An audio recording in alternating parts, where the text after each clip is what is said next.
Hello everyone, and welcome to another video. Today we will be talking about the top 5 nerfs to change old school RuneScape forever.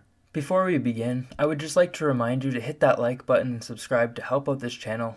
It means a lot. Alright, just to let you know what a nerf is if you've never heard that term before. It is essentially when a company, also known as Jags in this scenario, make existing game content less useful due to being either overpowered or unfair to players. This results in positive effects to the game in most cases, but it also ruins certain meta, or most efficient technique available, methods. Alright, let's begin. Coming in at number 5, we have Konar's Rare Drop Table and Farming Contracts. I am putting these in the same number due to them both being released and nerfed at about around the same times. Although this may be really new content as the recording of this video, the nerf has been very controversial and unwanted through most of the Ironman and skilling communities. At first release, the Konar drop table was extremely overpowered and catered towards very high amounts of skilling resources. This resulted in an unhealthy amount of resources coming into the game through Slayer, which genuinely would have had huge game-changing integrity issues for all Ironman accounts.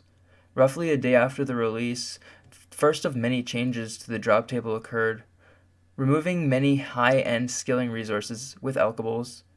Again, a few days later, it received more changes, making a new Dusk Mystic set and allowing certain resources to drop based on the player's stats, also known as fish based on their fishing level. A few more small tweaks have been hotfixed since then, as JX has yet to find a good balance with this drop table.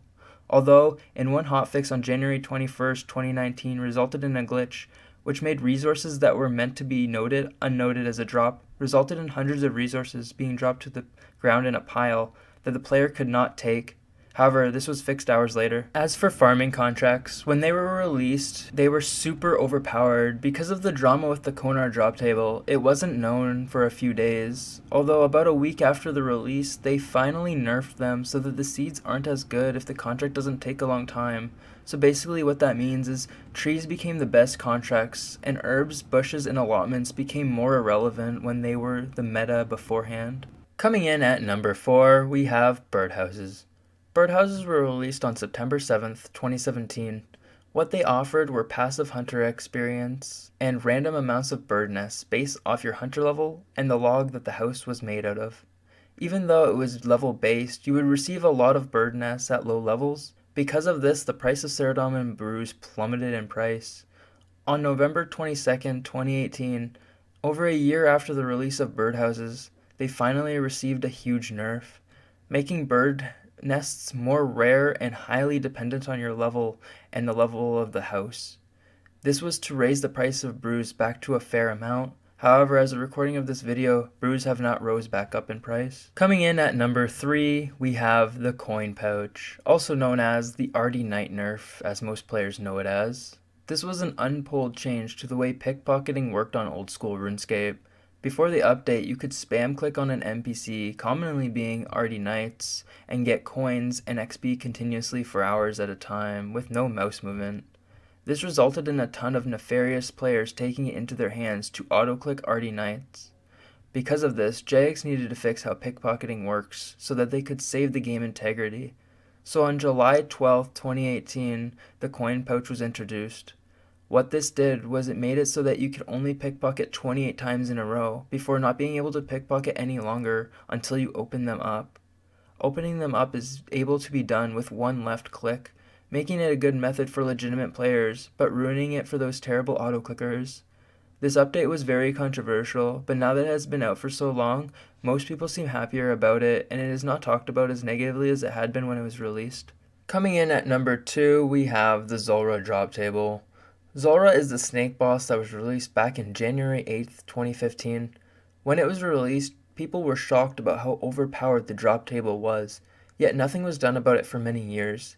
This resulted in many skilling resources plummeting in price, and making Ironmen get max stats very easily. In May of 2017, this came to an end. Zhora's drops were heavily nerfed.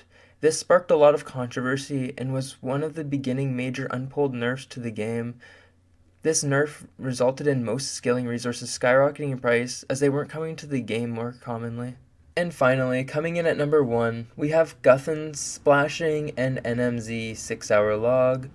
The Nightmare Zone is a combat-related activity that was released back in September 5th, 2013. This activity was meant to allow players to redo quest boss battles. However, this quickly became a hotspot for combat XP training.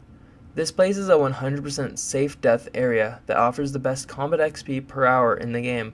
However, as of the recording of this video in 2019, that has not changed at all. Although what has changed is certain mechanics in the game that were being abused because of this update. If you don't already know, RuneScape has a 6-hour logout timer built into the game, which means the game will automatically kick you out if you have been online for that time period. However, when Old School was released, this also counted while in combat. If you never left combat, the game would assume that you're there and never log you out until the timer hit 6 hours, even if you didn't click once. This resulted in some clever players finding out about Guthaning in Nightmare Zone for 6-hour long sessions while they worked or slept in real life. Because they weren't botting, this was completely allowed and resulted in no bans.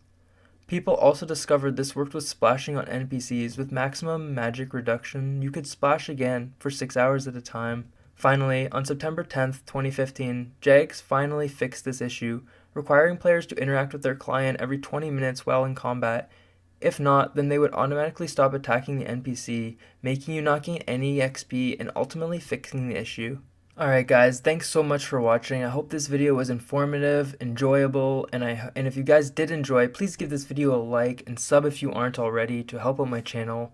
I appreciate everyone that takes time out of their day to not only watch my content, but to support me through a subscription.